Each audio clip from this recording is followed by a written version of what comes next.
Es nuestro último culto del año 2024. Ya se nos va. Una de las cosas que hablamos con mi esposa ayer o antes de ayer es que el tiempo ya no se puede recuperar. Es increíble eso. Pensar de que mañana esto va a ser nuestro pasado y ya si hemos perdido el tiempo no podremos recuperarlo. Es por eso que la Biblia nos llama y nos exhorta a través de este pasaje también en Apocalipsis a ser vigilantes, a ser diligentes, a ocupar bien nuestro tiempo. Y es un buen tiempo, fin de año, siempre para examinarnos, para examinar nuestro corazón, para examinar nuestra alma, para examinar nuestra vida. El examen del cristiano es algo que constantemente debe estar haciendo el creyente. Constantemente debemos estar examinándonos a la luz de la palabra de Dios, ver cómo está nuestro corazón. Pero fin de año es una buena forma también de evaluarnos y de ver cómo ha ido nuestra alma, cómo va nuestro crecimiento espiritual, cómo va nuestro crecimiento con el Señor. Entonces vamos a leer Apocalipsis capítulo 3, versículo 1 al 6 y vamos a ver el ejemplo de la iglesia en Sardis. Para poner en contexto, el mensaje que Dios da a las 7 iglesias de Asia Menor es un mensaje que no solamente está dirigido a estas iglesias. No es un mensaje solamente para esas 7 iglesias, porque habían otras iglesias también en Asia Menor, como Colosas, que no es mencionada en el mensaje de las 7 iglesias. Pero el simbolismo numérico en Apocalipsis es algo que nosotros debemos considerar, y que Dios haya dejado el número 7 es un número completo, es un número de perfección, es un número que nos señala que las 7 iglesias no solamente representan esas 7 iglesias, sino la iglesia en su totalidad. La iglesia como cuerpo de Cristo, la iglesia universal, la iglesia como nosotros también. Entonces el mensaje de las 7 iglesias no solamente es un mensaje para que esas iglesias se autoevalúen o se evalúen a la luz de lo que Cristo tenía que decirle a cada una de las iglesias, sino para que nosotros nos evaluemos también a la luz de esas iglesias. Por eso termina diciendo cada uno de los mensajes a las iglesias: el que tiene oídos para oír, oiga lo que el Espíritu dice a las iglesias. Vamos a orar y luego leer el texto. Amado Dios, rogamos su bendición, su dirección, su gracia, su ayuda, su asistencia, Padre, y que su palabra pueda ser poderosa, Señor, en nosotros y pueda hablar a nuestros corazones. Úsala, Padre, es tuya, es santa, es poderosa, es perfecta, es verdad. Obra a través de ella en nuestros corazones y santifícanos. Te lo pedimos en el nombre santo de tu Hijo Jesucristo, nuestro Salvador. Amén. Escribe al ángel de la iglesia en Sardis, el que tiene los 7 espíritus de Dios y las 7 estrellas, dice esto: yo conozco tus obras, que tienes nombre de que vives y estás muerto. Sé vigilante y afirma las otras cosas que están para morir, porque no he hallado tus obras perfectas delante de Dios. Acuérdate, pues, de lo que has recibido y oído, y guárdalo y arrepiéntete. Pues si no velas, vendré sobre ti como ladrón, y no sabrás a qué hora vendré sobre ti. Pero tienes unas pocas cosas en Sardis que no han manchado, unas pocas personas en Sardis que no han manchado sus vestiduras, y andarán conmigo en vestiduras blancas, porque son dignas. El que venciere será vestido de vestiduras blancas, y no borraré su nombre del libro de la vida, y confesaré su nombre delante de mi Padre y delante de sus ángeles. El que tiene oído, oiga lo que el Espíritu dice a las iglesias. En el libro de 2 Corintios, hermanos, capítulo 13, el apóstol Pablo le dice a los corintios: examinaos a vosotros mismos si estáis en la fe.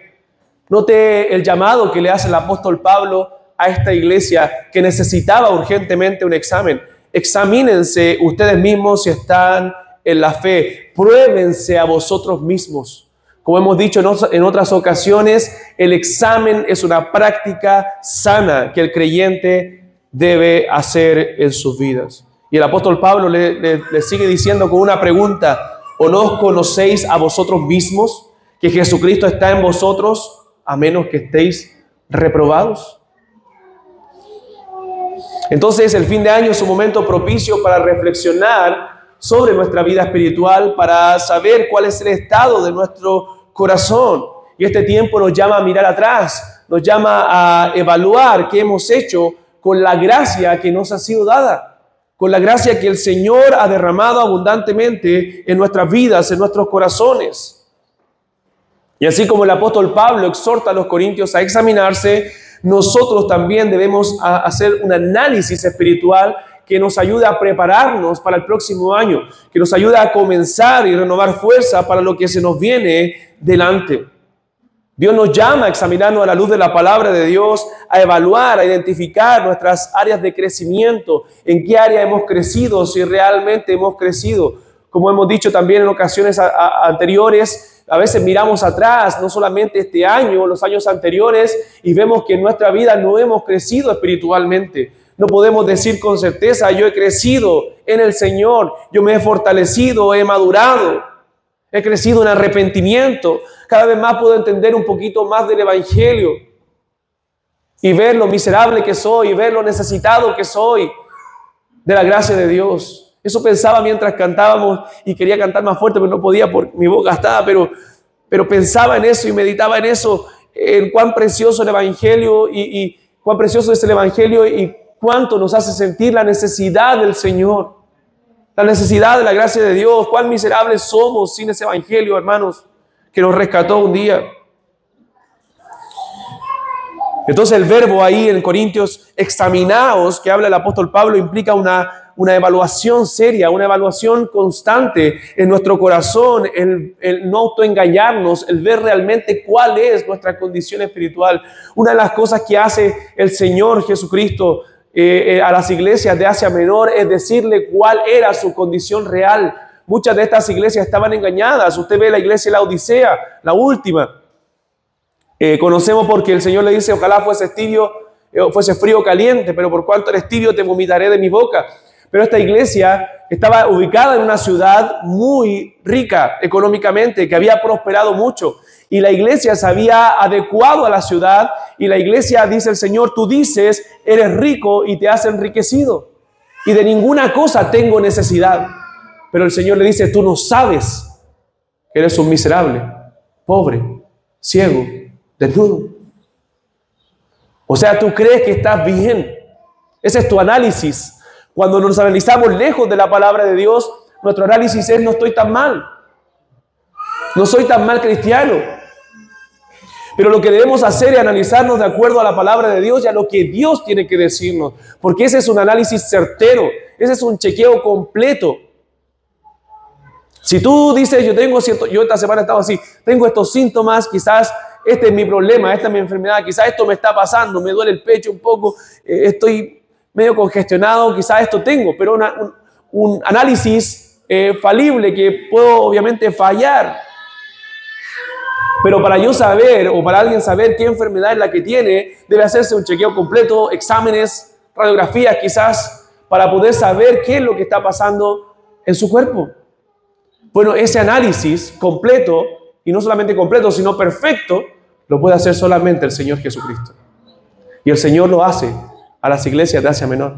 No se lo estaba diciendo el apóstol Juan, no era el apóstol Pablo el que estaba haciendo el chequeo, era el Señor Jesucristo. El Señor le estaba hablando a las iglesias, les dice, esta es tu condición. Hermanos, si el Señor Jesucristo nos dijera hoy día, hermanos, ¿sabes qué? Así es tú estás. Esta es tu real condición espiritual. Deja de autoengañarte. Deja de decir estoy bien cuando no estoy bien. Deja de tener nombre de que vives cuando en realidad estás muerto. Y comienza a seguir esta dieta. Comienza a tomar estos medicamentos, porque esto es lo que te va a sanar. Eso es lo que hace el Señor con estas iglesias. Entonces, Pablo nos sugiere en el texto de Corintios, un llamado a examinarse a ellos, nos sugiere una introspección desmedida, sino un examen, un análisis a la luz del Evangelio. Y eso es lo que nosotros debemos tener, un análisis a la luz del Evangelio. Sardis necesitaba un examen. ¿Por qué? Dice el texto que tenía un hombre que vivía, pero en realidad estaba muerta. Hacía cosas como una iglesia normal, pero había una infección dentro de su corazón que la estaba matando poco a poco. Y prácticamente, según lo que leímos en el texto, Sardis estaba desahuciada. No era lo que Dios quería que fuera como iglesia. Sardis en el pasado había tenido un pasado esplendoroso. Hace 700 años antes había sido una de las más grandes ciudades del mundo, pero tuvo una degradación catastrófica. Se confiaron, no fueron vigilantes. Era una ciudad que estaba puesta sobre una colina alta. Entonces, por estar ahí en un lugar alto, ellos se confiaron de que nunca podrían ser conquistados. Pero dice la historia que fueron conquistados muchas veces porque no fueron vigilantes, porque se confiaron de su seguridad. La gente, los soldados subieron por las colinas mismas para conquistarlos, por lugares que ellos nunca se imaginaron, y así destruyeron la ciudad en diversas ocasiones. Fueron capturados varias veces. ¿Por qué? Porque tenían una confianza grande en ellos mismos, tenían una confianza grande en su ubicación, en su ejército, pero esa confianza los llevó al debacle. Hermanos, la confianza en ti mismo es lo que te va a llevar a la destrucción espiritual. Porque Dios resiste a los soberbios y da gracia a los humildes. Entonces Cristo lo que hace en cada una de estas iglesias de Asia Menor es identificarse de tal forma que ellos puedan sentirse identificados, y valga la redundancia, sentirse identificados con la identificación de Cristo según su necesidad. O sea, Cristo se identifica según la necesidad de esa iglesia en ese momento. Cristo le da el diagnóstico de lo que estaba pasando, de la enfermedad, el examen de lo que ellos estaban viviendo, y luego le da la solución al problema. ¿Cuál es la solución? ¿Qué es lo que ustedes deben hacer para poder revivir? Recuerda la iglesia de Éfeso, que, bueno, la primera y la última son las más conocidas, Éfeso y la Odisea. Por Éfeso, por el primer amor, la Odisea por ser tibios. Y Dios le dice a Éfeso: yo conozco tus obras. Señor, comienza a hacer el examen, tu arduo trabajo, tu paciencia, pero tengo contra ti, este es el gran problema, que Cristo ha dejado de ser tu mayor y gran amor, tu primer amor. Y ahí comienza a darle cuál es lo que ellos deben hacer. Por tanto, arrepiéntete, recuerda de dónde has caído, y comienza Cristo a decirle que ellos era lo que tenían que hacer para volver a tener ese primer amor. Versículo 1. Dice: escribe al ángel de la iglesia en Sardis, el que tiene los 7 espíritus de Dios y las 7 estrellas, dice esto: yo conozco tus obras, que tienes nombre de que vives y estás muerto. O sea, Cristo se presenta como aquel que tiene los 7 espíritus de Dios. Leemos en el libro de los Hechos que la iglesia sería una iglesia viva. Una iglesia viva sería una iglesia que hiciera la voluntad de Dios, que viva bajo la guía de Dios, bajo la guía del Espíritu Santo. Sabemos que sin el Espíritu Santo es imposible hacer iglesia, porque la iglesia se sostiene bajo el poder del Espíritu Santo. Recibiréis poder, dijo el Señor, cuando haya venido sobre vosotros el Espíritu Santo, y me seréis testigos en Jerusalén, en toda Judea, en Samaria y hasta lo último de la tierra. Entonces, el Señor Jesucristo dice aquí que Él es el que tiene los 7 espíritus de Dios, o sea, la plenitud del Espíritu Santo. Eso está diciendo, no es que el Espíritu Santo tenga 7 espíritus, sino que el número 7 es un número completo. La plenitud del Espíritu Santo o la plenitud de la vida está en la mano del Señor Jesucristo, porque lo único que puede darle vida a la iglesia es el Espíritu Santo. ¿Y qué necesitaba la iglesia en Sardis? Vida, porque tiene el nombre de que vive, le dice el Señor, pero estás muerto. Se da cuenta que el Señor Jesucristo se está presentando a la iglesia de acuerdo a la necesidad que ellos tienen, necesidad de vida espiritual, necesidad de fuerza, de fortaleza, de gracia, y solamente el Señor Jesucristo puede dárselas. Yo soy el que conozco tus obras. A todas las iglesias le dice exactamente lo mismo. Cristo es el Dios omnisciente. Él lo conoce absolutamente todo, hermanos míos. Tú no puedes esconder nada de Dios. Tú no puedes esconder tu debilidad. Tú puedes tapar tu situación espiritual con una sonrisa en la iglesia, pero Dios conoce tu corazón. Dios conoce lo que está pasando ahí en lo íntimo de tu ser. Dios conoce cuál es tu necesidad. Dios conoce cuáles son tus pecados. Dios conoce cuáles son tus derrotas, cuáles son tus desánimos. Está ahí, el Señor lo conoce absolutamente todo. Como decía el Evangelio de Juan en el capítulo 2, Cristo no tenía necesidad de que nadie le diese testimonio del hombre, porque Él conocía lo que hay en el corazón del hombre. Y Él conoce lo que hay en tu corazón y en mi corazón. A Él no le podemos esconder absolutamente nada. Así que para examinarnos, hermanos, quitemos las caretas de nuestro corazón.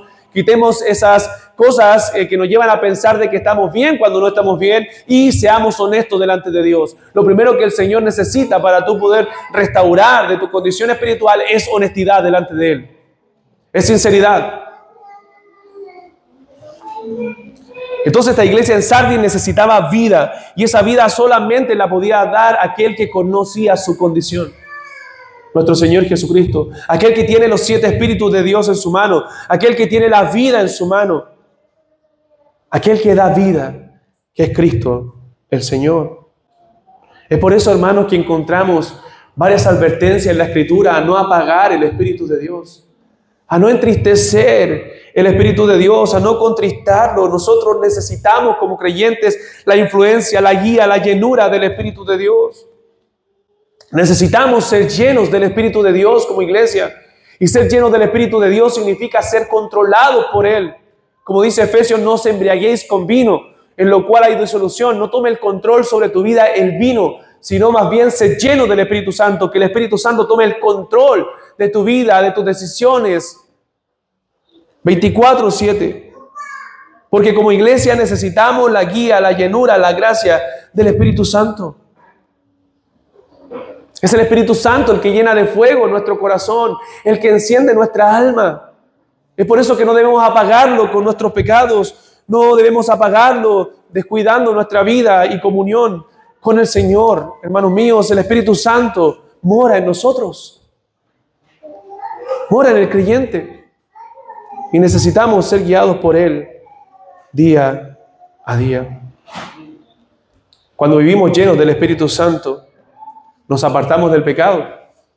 No vivimos en pecado. No andamos en la carne. No andamos en mundanalidades. Más bien andamos llenos de fervor, de amor, de gracia. Cuando en tus decisiones está Dios ahí gobernándolas. Cuando en tu día te levantas con gozo en tu corazón, alabando al Señor, cantando, pensando en Él, meditando en su palabra. Es el Espíritu Santo guiando tu vida y tu corazón. Recuerden, hermanos, que no son las tristezas las que deben ser las más comunes y frecuentes en nuestra vida. No es la amargura, no es el desánimo, sino el gozo, la dicha de servir a Cristo. Eso debe ser lo que debe gobernar nuestro corazón y nuestra vida a diario. Si eso no está gobernando nuestra vida, entonces necesitamos buscar más de la llenura del Espíritu Santo. Necesitamos buscar más del Señor día a día para poder ser llenos de Él. Entonces lo que está diciendo el Señor en este versículo es que Él tiene en su mano la vida de cada iglesia. Recuerde que Cristo es el Señor de la iglesia. Cristo es la cabeza de la iglesia. Él tiene en su mano las 7 estrellas también. Las 7 estrellas, si usted lee el capítulo 1 de Apocalipsis, se da cuenta que representa las 7 iglesias. O sea, la iglesia está en la mano del Señor, en la mano de Cristo. Entonces, Cristo quiere decir que Él es el Señor que gobierna su iglesia, que Él está al mando. Que no somos nosotros los que gobernamos la iglesia, sino que es Él. Y Él conoce la condición de su iglesia. Imagínense nos llegara esta carta a nosotros, Iglesia Bautista en San Carlos, y nos dijera estas cosas. Mira, yo soy Cristo, esta es tu condición y esto es lo que necesitas hacer. ¿Sería algo infalible? ¿Sería algo certero? No habría duda de que eso es así porque el Señor es el que nos está diciendo. Pero hoy no tenemos una carta directa del cielo, pero sí tenemos las cartas que están en la palabra de Dios y que nos llevan a examinarnos, hermanos. Esta es la palabra de Dios que nos habla también a nosotros y nos ayuda a ver cuál es nuestra real condición. Entonces Cristo es cabeza de la iglesia, Cristo es Señor de la iglesia, Cristo gobierna la iglesia, la vida de la iglesia está en la mano de Cristo, por lo tanto la iglesia debe oír su voz, la iglesia debe obedecer la voz de Cristo. Entonces, ¿cuál es el diagnóstico que le hace el Señor a esta iglesia? Vamos nuevamente al versículo 1, la parte final. El Señor le dice, yo conozco tus obras, que tienes nombre de que vives y estás muerto. Sé vigilante y afirma las otras cosas que están para morir, porque no he hallado tus obras perfectas delante de Dios. Acuérdate pues de lo que has recibido y oído y guárdalo y arrepiéntete, pues si no velas, vendré sobre ti como ladrón y no sabrás a qué hora vendré sobre ti. Pero tienes unas pocas personas en Sardis que no han manchado sus vestiduras y andan conmigo en vestiduras blancas porque son dignas. O sea, hay un remanente aún que no ha muerto. Hay un remanente aún que está ahí, aún que no ha echado a morir todas las cosas valiosas en su vida. Entonces el diagnóstico que podemos ver del Señor a esta iglesia son 3 cosas negativas que el Señor les dice y una positiva. Junto con la Odisea, quizás las iglesias que más mal diagnóstico tenían. Entonces, número 1, el Señor le dice, estás muerto. O sea, estás muriendo, estás agonizando. El Señor va directo al grano. Sin rodeo le deja saber lo que veía en esta iglesia. Tú estás muerto. Ellos estaban en un coma profundo. Estaban muertos en vida, solo tenían un nombre, solo tenían una reputación que trataban de cuidar, pero realmente no había vida espiritual. Aunque tenían un nombre, la realidad de su vida era un desastre. Hermanos, al Señor no le importa la reputación que nosotros tengamos fuera, ni dentro de la iglesia. Al Señor no le impresiona eso. No le impresiona tu reputación. Porque a veces lo que queremos cuidar más que nuestra vida espiritual es nuestra reputación. Y eso es orgullo. Ese es nuestro orgullo. Que nos lleva a querer cuidar una imagen de lo que no somos realmente. A Él lo que le importa es lo que tú realmente eres. Y cómo tú realmente estás. ¿Cuál es realmente tu condición? Quizás la iglesia en Sardis tenía el nombre de ser una iglesia viva, de ser una iglesia maravillosa, pero lo que era en realidad dentro era un cementerio. Eso es lo que era. Esa es la realidad que le dice el Señor, una iglesia muerta, que no causaba ningún impacto, que probablemente la palabra no tenía ningún poder. Sardis era solamente una iglesia bien adornada. No pasa eso con muchos cristianos. Hoy, lamentablemente, adornan una buena apariencia ante los hombres, pero en su comunión íntima con Dios no están bien. Yo leía esta semana un libro y se lo recomiendo. Se llama Leonard Ravenhill, el autor. Un pentecostal de los muy serios y muy buenos. Y Ronald Ravenhill habla de por qué no ha llegado el avivamiento. Y él habla de la vida espiritual de cada uno de nosotros. Nos da duro a nosotros los pastores. Y la vida espiritual del cristiano. Y yo, tengo todo subrayado el libro, prácticamente cada frase que dice Ravenhill. Porque, hermanos, es una verdad tremenda. ¿Saben por qué no estamos avivados? Porque vivimos de apariencia. Porque nuestro cristianismo es superficial. Porque no somos capaces de orar media hora. Media hora. ¿A qué le dedicamos media hora, hermanos? A almorzar le dedicamos más de media hora. No somos capaces de mantenernos concentrados leyendo la Biblia 20 minutos. ¿Cómo va a haber un avivamiento si no pasamos horas de oración? ¿Cómo va a haber un avivamiento si no conocemos la Escritura? Si hacemos preguntas simples bíblicas aquí de conocimiento bíblico, probablemente todos nos saquemos rojos. Porque no pasamos tiempo con la palabra. No la conocemos.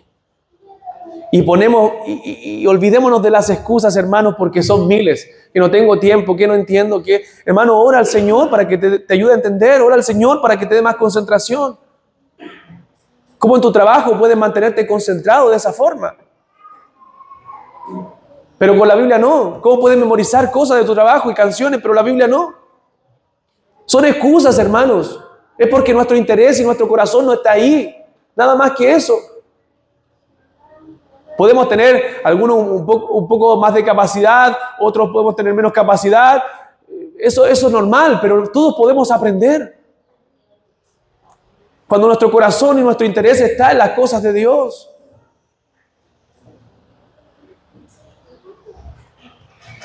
Entonces nuestra condición espiritual no es más que culpa nuestra, de nuestra dejadez espiritual. No esperemos un avivamiento si no estamos orando. No esperemos un despertar en nuestro corazón si no pasamos tiempo con la palabra. Todo lo demás es superficial. Todo lo demás puede ser apariencia. Podemos tener buenos deseos. Y no estoy diciendo que no tenemos buenos deseos ni buenas intenciones. Todos las tenemos como cristianos. ¿Pero de qué sirven? El perezoso desea y nada alcanza. ¿De qué sirve? No, si yo tengo intención de... Aprovecho de felicitar a aquellos que van a terminar su plan de lectura este año bíblico. Pero es algo mínimo. Podríamos leerla 2 o 3 veces en el año si pusiéramos más empeño. Al Señor no le impresiona la reputación de fuera. El Señor quiere ver corazones contritos, humillados. Eso no despreciarás tú, oh Dios. Eso es lo que Dios no desprecia. Corazones quebrantados, no un cementerio. Corazones quebrantados, corazones humillados. Una iglesia puede tener un gran templo, una gran membresía, el mejor presupuesto, pero es una iglesia muerta. ¿Qué le dijo el Señor a los fariseos? Recuerdan en Mateo capítulo 23, en todo ese capítulo, el Señor le dedicó palabras de ayes a esos hombres. Y le dice, ay de vosotros, escribas y fariseos hipócritas, porque sois semejantes a sepulcros blanqueados, que por fuera la verdad se muestran hermosos, mas por dentro están llenos de huesos de muerto y de toda inmundicia. Así también vosotros por fuera la verdad os mostráis justos a los hombres, pero por dentro estáis llenos de hipocresía e iniquidad. A veces hay un espíritu farisaico en nosotros que quiere aparentar hacia afuera, pero por dentro estamos llenos de huesos de muerto.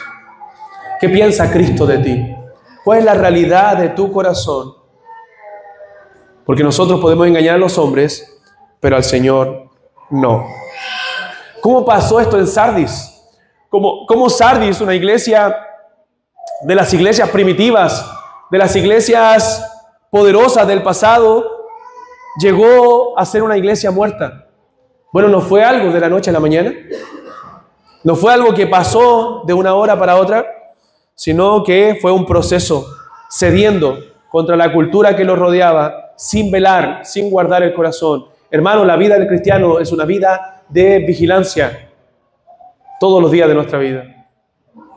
Debemos vivir a la defensiva, debemos vivir trabajando, guardando el corazón, velando, porque nos descuidamos y caemos. Nos descuidamos y perdemos batallas. Entonces esta iglesia llegó a esa condición de esta forma, cediendo poco a poco, y llegó a ser una iglesia muerta. Pero que una iglesia esté muerta o esté muriendo no significa que todos los miembros estén muertos, ya que había algunos pocos que eran la excepción. Había algunos pocos que no habían manchado sus vestiduras. O sea, a pesar de todo lo sombrío del diagnóstico, hay un rayito de luz al final en esta iglesia. Esto nos dice también, bueno, primero está muerta. Segundo, nos dice que la gran mayoría había manchado sus vestiduras. Si solamente algunos pocos no la habían manchado, todos los demás tenían sus vestiduras manchadas. O sea, estaban viviendo un cristianismo de apariencia. El mundo había llenado sus corazones, porque el mundo es el que ensucia, el mundo es el que mancha. De hecho, Santiago dice que la religión pura y sin mácula es guardarse de la contaminación del mundo. Entonces, una iglesia en la cual no había persecución. Si usted lee el caso de las otras iglesias, estaban siendo perseguidas porque iban contra la cultura. Entonces, esta iglesia no estaba siendo perseguida en medio de esta cultura porque estaba adaptado a ellos. El mundo no te persigue cuando eres igual a ellos. El mundo te persigue cuando tú eres diferente a ellos. Entonces fueron tolerantes con el mundo, y cuando un cristiano es tolerante con el mundo es tolerante con él también. Entonces esta iglesia estaba en esa condición. Sardis se volvió una iglesia inofensiva. Oh hermanos, Dios nos guarde de ser una iglesia inofensiva en el mundo. Nunca la neutralidad es una opción para Dios. Los tibios, ¿qué hace Dios? Como la Odisea, los vomita de su boca. O somos de Dios o somos del mundo. O somos de Dios o somos de Baal. ¿Recuerda lo que dice Dios a Elías? ¿Hasta cuándo claudicaréis vosotros al pueblo? Entre dos pensamientos, Elías al pueblo. Si Jehová es Dios, seguidle. Y si Baal, id en pos de él. Siempre Dios está desafiando en la Escritura. El que esté por Jehová, júntese conmigo. Como Moisés. Entonces, no podemos claudicar entre dos pensamientos. O somos de Dios o somos del mundo. Pero no puedes servir a dos señores, dijo el Señor Jesucristo. Bueno, si amas al mundo y tu corazón está en el mundo, entonces entrégate al mundo, si eso es lo que quieres. Si es así quieres vivir, pero recibirás las consecuencias de eso. Vivirás las consecuencias de eso. No puedes servir a dos señores. El Señor también le dice a esta iglesia: no he hallado tus obras perfectas. O sea, el Señor pesaba sus obras, pesaba la calidad de sus obras y no eran rectas delante de Dios. No estaban ofreciendo lo mejor al Señor. En cambio, la iglesia de Éfeso, a pesar de su falta de amor, Dios le había dicho: yo conozco tus obras, tu arduo trabajo, tu paciencia. Ellos estaban haciendo las cosas con sinceridad. Lo que faltaba era poner a Cristo en lo más alto de su vida, era lo más importante. Pero el Señor pesa las obras de esta iglesia y las ve que no estaban perfectas. Muchas veces, hermanos, nosotros no ofrecemos lo mejor al Señor de nosotros. Ofrecemos lo mejor a otras cosas y no a Cristo. Como dice Malaquías en el capítulo 1, ofrecemos lo cojo, lo ciego,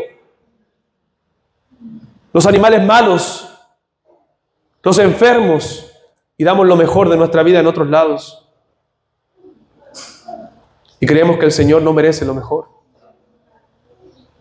Somos como los discípulos y Judas, ¿cierto? Ahí cuando la mujer María vino a derramar el frasco de alabastro delante del Señor Jesús en adoración, en entrega, en sacrificio. Ella lo hizo en un acto de oración, no importándole absolutamente nada.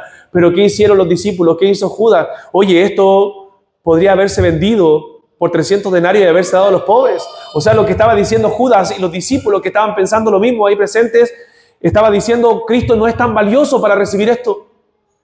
Podríamos hacer cosas más valiosas que derramarlo sobre Cristo. Y muchas veces hacemos eso con nuestra vida. Pensamos que Cristo no merece lo mejor de nosotros, que Cristo no merece lo mejor de nuestro tiempo, que Cristo no merece lo mejor de nuestra vida, y se lo damos a otras cosas que creemos que sí lo merecen.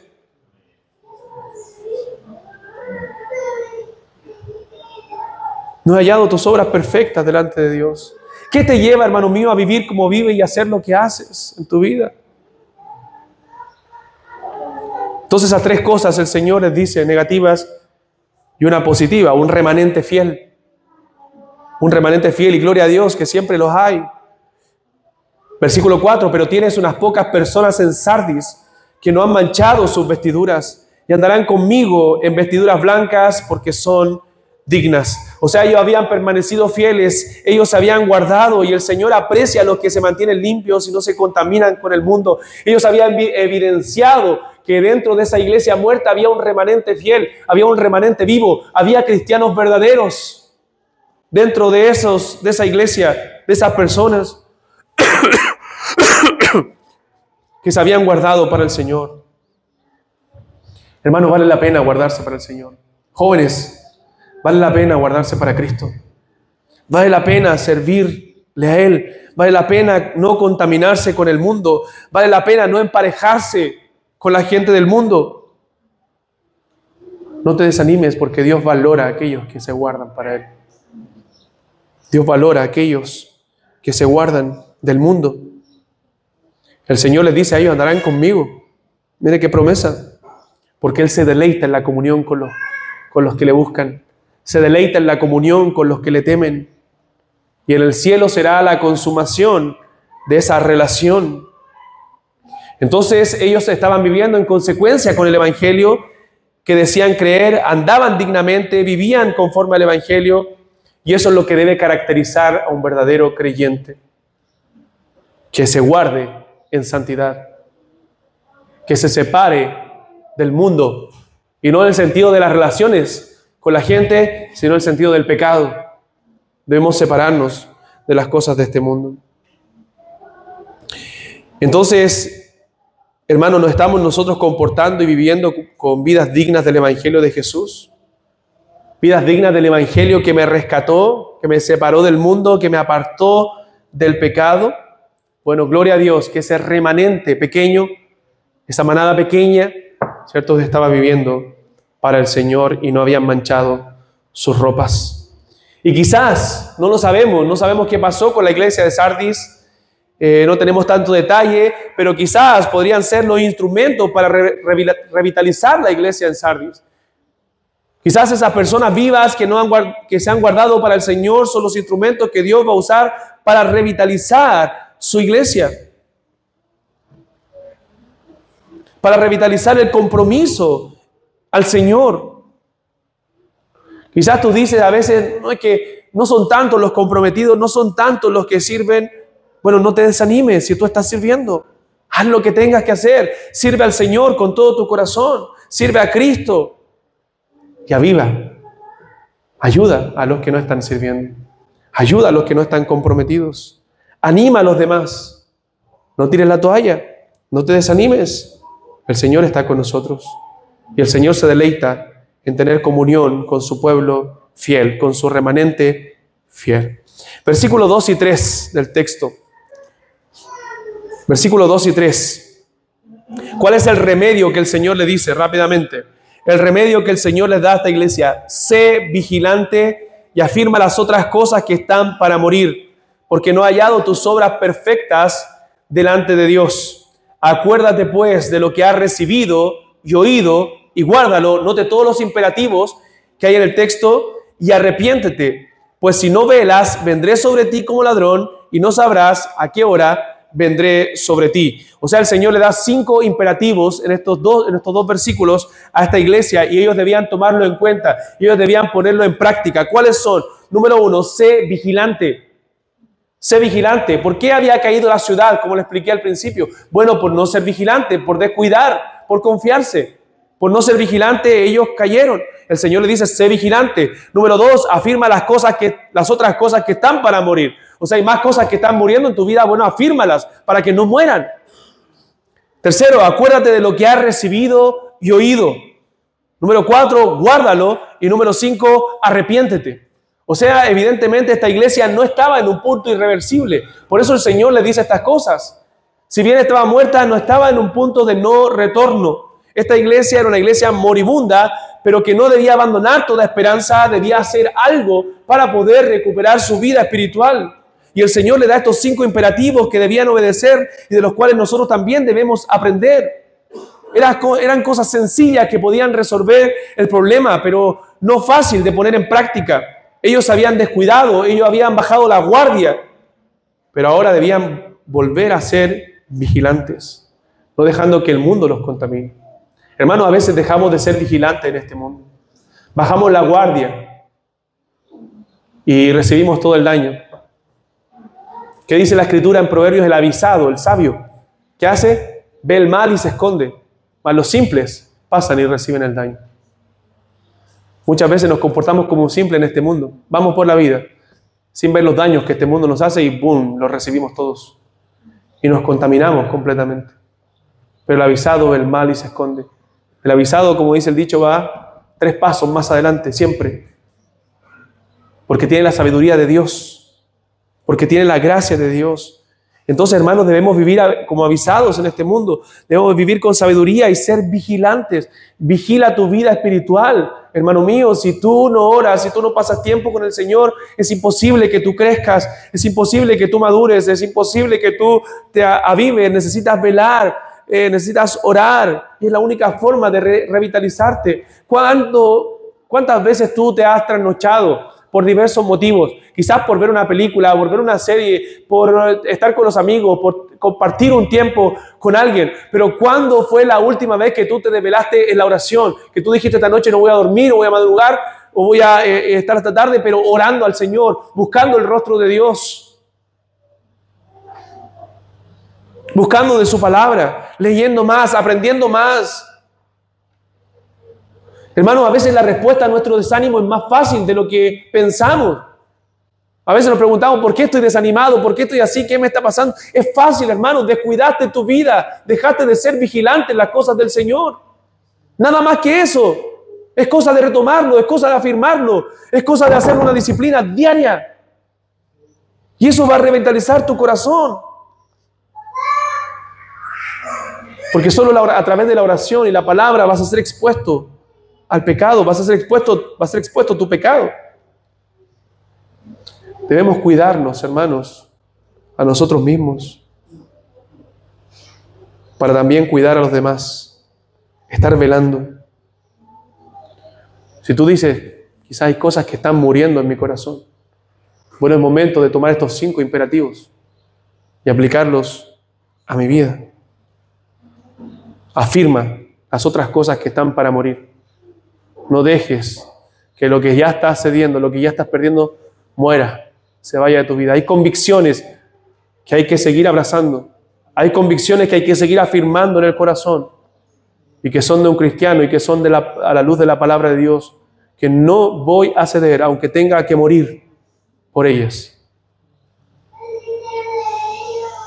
Tercero, acuérdate de lo que has recibido y oído. Hermano, esto es un llamado constante en la palabra de Dios a recordar el Evangelio. No estamos para inventar cosas, no estamos para descubrir algo nuevo en la vida espiritual. Ya está todo dicho, ya está todo enseñado, ya está todo hablado en la palabra. Recuerda todo lo que has recibido y oído. Quizás si tú eres creyente de años, tú ya has conocido muchas cosas, ya has escuchado muchas cosas, ya has escuchado cientos de sermones, ya has escuchado el Evangelio una y otra vez. Bueno, recuérdalo.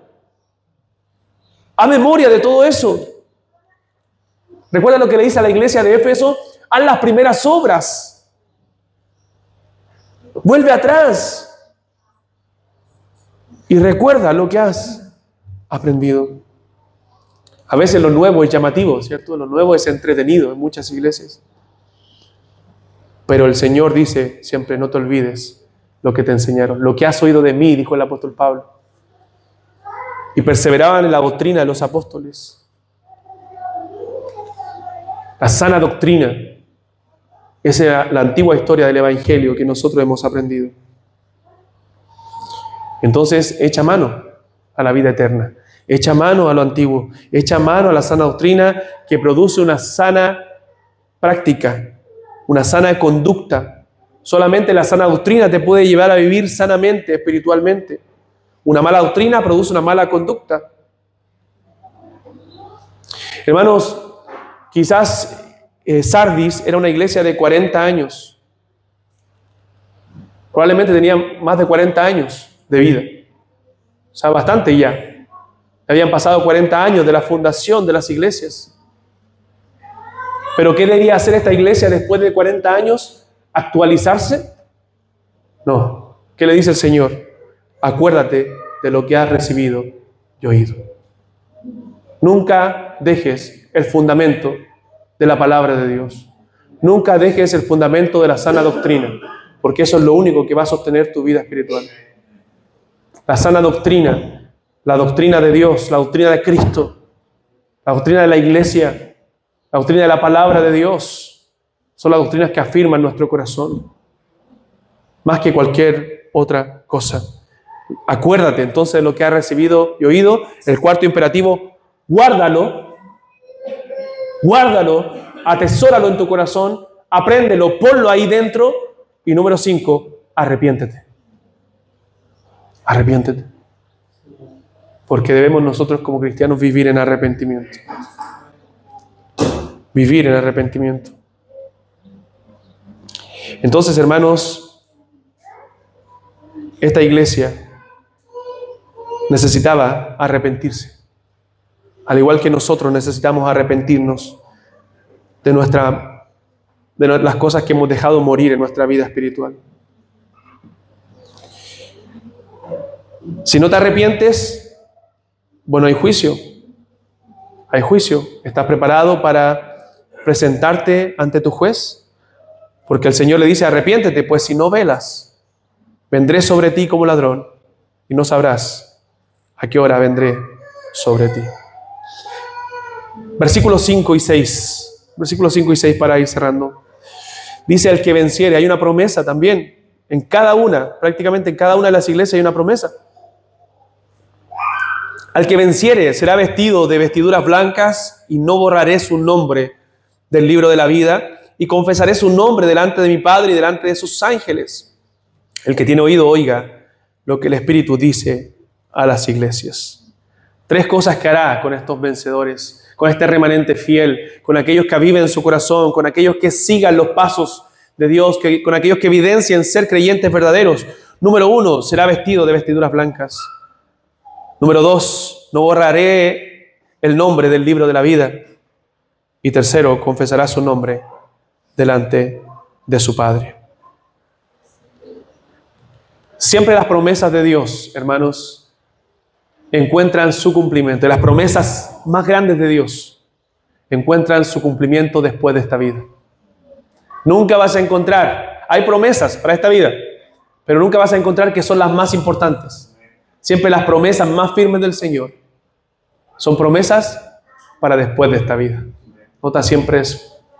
Y estas 3 promesas son eso. Será vestido de vestiduras blancas. O sea, andará con las ropas de Cristo. Lo que evidencia este cristiano está diciendo es que es un cristiano. Es que ha sido vestido con las ropas del Señor Jesucristo. Entonces Él estará en los lugares celestiales vestido de esas vestiduras blancas. Y no borraré el nombre del libro de la vida. Y note, cuando uno piensa en estos textos, normalmente, inmediatamente se va al lado contrario. Entonces, ¿se puede borrar el nombre del libro de la vida? No está diciendo eso. Lo que está afirmando algo. Está diciendo, no borraré el nombre del libro de la vida. O sea, ese nombre no se puede borrar del libro de la vida. Es una expresión de confirmación que los nombres fueron escritos desde antes de la fundación del mundo, y el Señor dice, no borraré su nombre del libro de la vida. Nunca serán borrados. Porque hemos sido perdonados en Cristo. Estamos en la mano de Cristo y nadie nos arrebatará de su mano. Por lo tanto, puedes vivir como un vencedor y confesará su nombre delante de su Padre. O sea, Cristo dirá, este es mi hijo, o este es mi hermano, y este es tu hijo. Este es un hijo de Dios. Él ha sido perdonado de sus pecados. Hermanos, a lo mejor tú esperabas una promesa mejor, que Dios te dé una corona, que te dé algo rico allá en el cielo. ¿De qué sirve todo eso? Si Cristo es nuestro mayor tesoro. Si el estar con Cristo es lo más maravilloso que nosotros podemos tener. ¿Para qué quisiéramos coronas? Si tuviéramos esas coronas, como los 24 ancianos, las pondríamos delante del Cordero, porque Él es digno de recibirlas. No nosotros, hermanos. Él es digno. Pero con que mi nombre esté escrito en el libro de la vida es más que suficiente. Y que Él reconozca mi nombre. Y que yo sea su oveja y cuando Él hable, yo esté ahí en su presencia. Eso no tiene precio. Dios tiene una relación personal con los suyos. Y nos llamará a cada uno por su nombre en aquel día, si tú eres de los vencedores. Si tú eres de aquellos que le sirven, oh mi hermano, no te desanimes. No eches a morir más de lo que ya ha muerto. Aviva tu corazón. Aviva tu corazón con la palabra, porque allí estará tu nombre y el mío y responderemos felices. En aquel día, sin nieblas y en que muerte ya no habrá. ¿Recuerda ese himno? Y su gloria el Salvador impartirá. Cuando los llamados entren a su celestial hogar. Y que sea pasada lista y estar. Cuando allá se pase lista, ¿qué dice el himno? O el ángel, alguno dice pase lista. A mi nombre, yo feliz responderé. Qué hermoso momento será cuando respondamos a nuestro nombre, a ese nombre nuevo que nos será puesto. Qué promesa, hermanos. ¿Qué promesa es esta? No te avergüences de Cristo aquí. Sírvele aquí. Confiésale aquí. Y Él confesará tu nombre delante de su Padre que está en los cielos. ¿Estás vivo o estás muerto? ¿Cómo está tu corazón? Sardis cayó presa de la cultura. Cristo ya no era lo máximo para ellos. Tenían placeres más grandes que Cristo. Pero ¿cómo estás tú? ¿Cómo está tu corazón? ¿Es Cristo tu mayor tesoro? ¿Es Cristo tu mayor esplendor?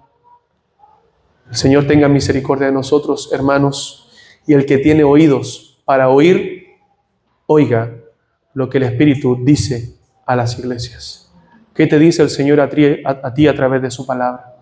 ¿Qué te quiere hablar el Señor a ti? ¿Qué quieres que avives en tu corazón? Pues ya no es tiempo para estar muriendo, moribundos, hermanos. No estamos en época para eso. No estamos para perder el tiempo en esta vida. Estamos para servir al Señor. No estamos para niñerías. No, que el Señor no me responde nunca. Hermano, Él es Dios, Él está en control y lo que te da es lo mejor que tú necesitas. Dejemos la inmadurez de lado y comencemos a servir a Cristo con todo nuestro corazón. A servir al Señor con toda nuestra alma, porque simplemente Él es digno de ser servido. Simplemente Él es digno de ser honrado. Yo no te voy a decir es que te va a dar un feliz matrimonio, una casa, un auto, porque todo eso sería mentira. Si tú lo tienes a Cristo, lo tienes todo. Todo lo demás nace de ahí para abajo. Pero Cristo lo debe ser todo en nuestra vida. ¿Es Cristo todo para nosotros? ¿Es Cristo todo para esta iglesia? ¿Es Cristo todo para tu alma? ¿Es la palabra de Dios suficiente? ¿Es la oración tu deleite? Bueno, debemos analizarnos, hermanos, y que esto nos ayude a hacer un examen y arrepentirnos. Como decía el quinto imperativo que Dios le dice a Sardis, arrepiéntete. Eso es muy importante. Arrepintámonos de nuestros pecados. Oremos.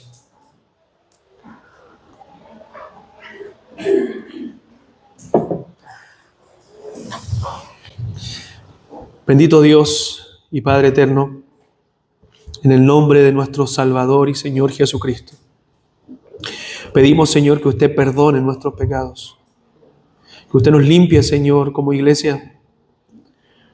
Padre, que no nos permita ni deje morir absolutamente nada en nuestra comunión y relación con usted.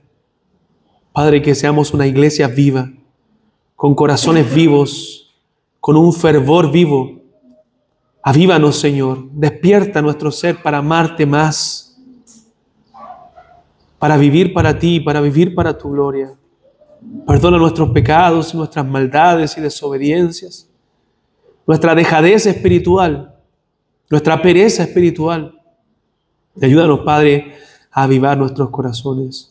Que todo lo que hagamos sea para tu gloria, Señor, para honrarte a ti por sobre todas las cosas. Bendice a tu pueblo aquí en San Carlos. Fortalécenos, Señor. Y si hay algún corazón desalentado, tú aliéntale con tu palabra. Si hay un corazón en pecado, Padre, tú confróntalo para que se arrepienta y vuelva a ti. Oh Señor, gracias porque tu palabra y tu Santo Espíritu hace todo eso en nuestra vida. Pedimos tu gracia y tu misericordia. En el nombre de Jesús. Amén.